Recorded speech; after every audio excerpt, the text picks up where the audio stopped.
good ones last night. Let's start with 76ers edging out the Bucks.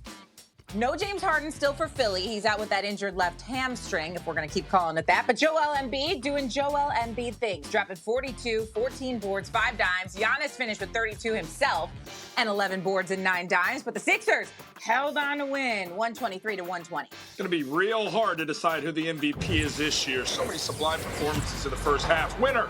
Big men balling. Giannis and Joel Embiid have averaged 29 points per game and 11 boards at the All-Star break for a second straight season. Prior to Giannis and Embiid, the most recent pairing to put up those type of numbers, how about Kareem Abdul-Jabbar and Bob McAdoo in the 74-75 season. That is not bad company to be in at all. That's for sure. And I remember that well. Winner, take a seat, any seat. And that's exactly what one Bobby Portis seemed to do last night. He just casually is going to walk over and be like, excuse me, can I get in here? Is he sitting on someone's lap? I was just about to say, an empty seat? It looks like he almost plopped his booty on someone's lap. How tall is Bobby Portis? What you guys? Bobby Portis is about 6'9", 6'10". Oh yeah, so just to plop on two ladies' laps, man, that's a lot of weight. Yeah, and his booty's got to be a little stank. He's out there playing. Yeah. Winner, jump around, jump up, and get down. Joel Embiid made 11 jumpers. 11 jumpers last night. He's a 7-footer. It's the most in a game in his career. It was also the most made jumpers by a center in a game since they began tracking that in 2013. Embiid, the MVP heading into the All-Star break, Shae? Perhaps, but more so. What about DeMar DeRozan? I was trying to lay you up there. I appreciate that, but I'm stuck on the fact that they just started tracking that in 2013. Pretty obscure stat. Right? And centers weren't taking jumpers back in the day. I guess. All right, Mavs beat the Pelicans last night, and Luka Doncic, without Kristaps Porzingis, who is now out of town, has been nothing short of ridiculous. Luka put up 49 points and 15 boards last night, and Dallas never trailed in their 125-118 win over New Orleans. Mavs have now won 6 of their last 7. Historic numbers. The winner here, and of course, it's Luka Doncic. He's had at least 45 points and 15 boards twice in his last 3 games. Only 3 other guards have had multiple 45-15 games in their entire career.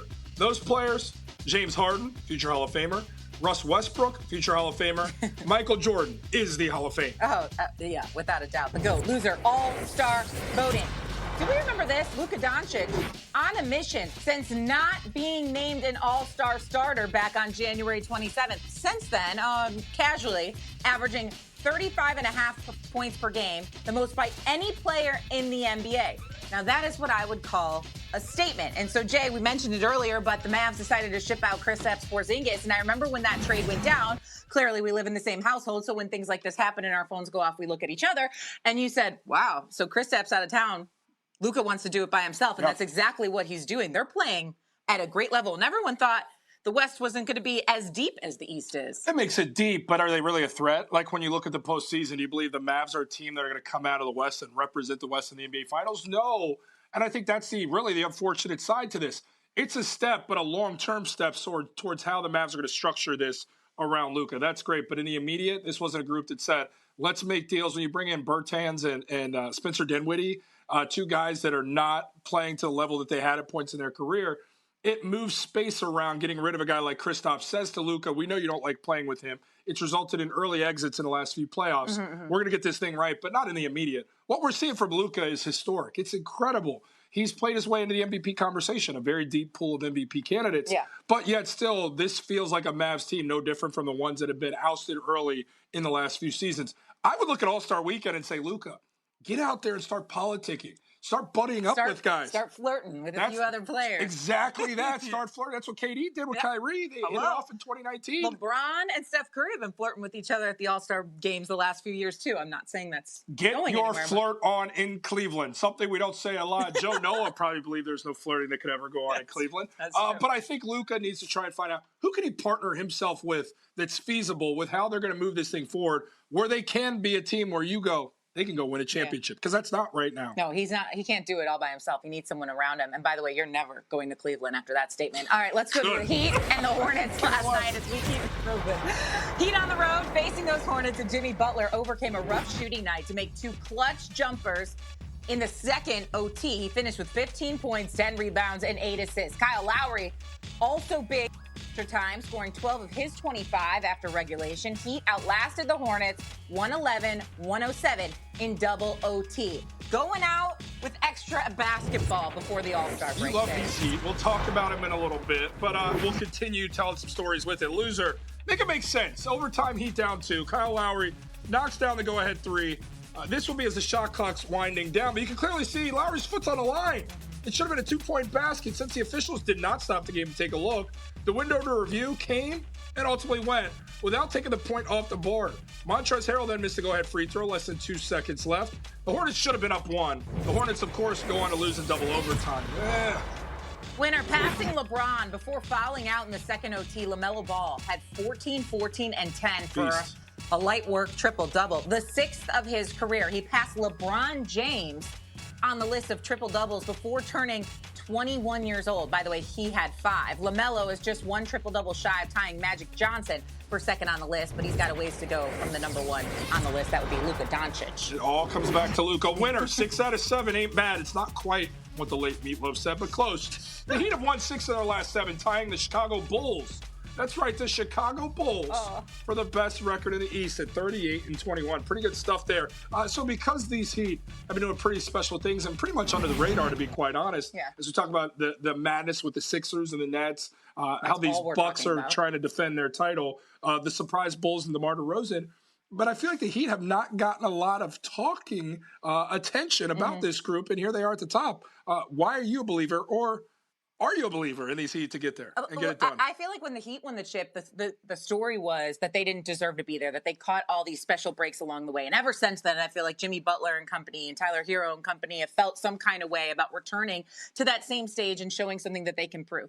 Yes, I believe in the Heat. I think they're a fantastic team out of the East. I think the East, in terms of the playoffs, is going to be so dynamic because anyone could really come out of that division. And when I talk about the Bulls, too, the Bulls are only going to get better. So while the Heat are tied with the Bulls at the top of the East, the Bulls are going to get help because they're going to get Alex Caruso back after the break. True. They've won 5 in a row heading to the break. You would expect LaMelo Ball to come back as well.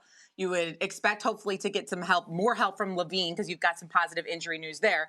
And so these two teams are going to go neck and neck. I am so done talking about the Sixers and the Nets when there are better teams with better players. DeMar DeRozan doing things like Wilt Chamberlain did back in the day to be talking about. I love the Heat because of the depth. I love they have a different guy every night who can go for 20 to 25 points. They've got spacers. They guard you. They're led with the grit of Jimmy Butler. It feels like an elevated version of some of those other teams. And we saw that team go on a special run a few seasons ago. Yeah. I think they have what it takes. It's just, as I look at the East, what the Nets can become, what the Sixers can become, what the Bulls are about to return to, like you mentioned, and, of course, those Bucks. There's a lot going on in the East. But then I look at the West and say, there's a lot going on there, too. This is bracing itself, to me, to be one of the most exciting second halves of NBA basketball in recent memory. Because there's so many different teams that can announce themselves. Yeah. There's so many big question marks with a lot of these teams. But there aren't really question marks with the Heat. We know who they are. Yeah. We know who they've consistently been. And that's why I'm buying stock in this group, no question. Quickly, more under the radar heading into the second half. Would it be the Bulls? Would it be the Heat? Or would it be the Bucks? Because we haven't talked much about the Bucks either. And they're just quietly doing their thing without drama. I think we've talked so much about Giannis in the MVP season and the ridiculous numbers he's once again putting up. I think it'd have to be the Heat. I think if you ask people who's in the top of the East, they might say the Bucks. They might say, oh, yeah, those Bulls are having a really special season. I don't think anybody realizes the Heat are 38-21 and getting it done and have momentum going into the second half. And a team people need to be paying attention to. And a team that's healthy as well. All right, let's keep it moving. And speaking of being healthy or not being healthy, latest on Anthony Davis. Here we go. Out not 2 weeks, but now at least 4 weeks after an MRI showed that the Los Angeles Lakers star had a mid-foot sprain. The team announced yesterday Davis suffered the injury in the team's win against the Utah Jazz on Wednesday. The Lakers said team doctors will reevaluate him in 4 weeks. I am not a doctor, but when I saw this injury happen, Jordan, I thought to myself, that doesn't look like 2 weeks to me. Me and Taylor Twellman on the show yesterday when you were chilling. Talked about this and said, 2 weeks doesn't feel right. It's never like that with AD, and we've doubled that time already, and I get the sense it's going to be even longer. You know what? You got some nerve chilling. Well, I'm glad you're working again today. Taking care of the baby. All right, let's go around the association, Jordan. Wizards taking on those Nets that we're so sick of talking about, and David Duke Jr. did something yesterday. This was a Duke dunk, and that's putting it lightly. This is a Duke posterization. Daniel Gifford, we remember watching him in Chicago. Big fellas always feel like they need to jump. A reckless jump here paid the price. It wasn't awful, but it's still a poster. Wizards went on to win 117-103.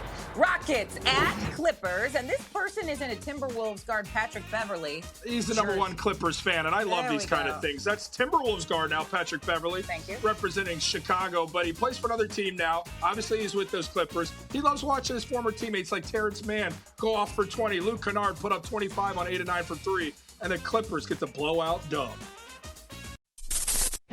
Thanks for watching ESPN on YouTube. For live streaming sports and premium content, subscribe to ESPN+.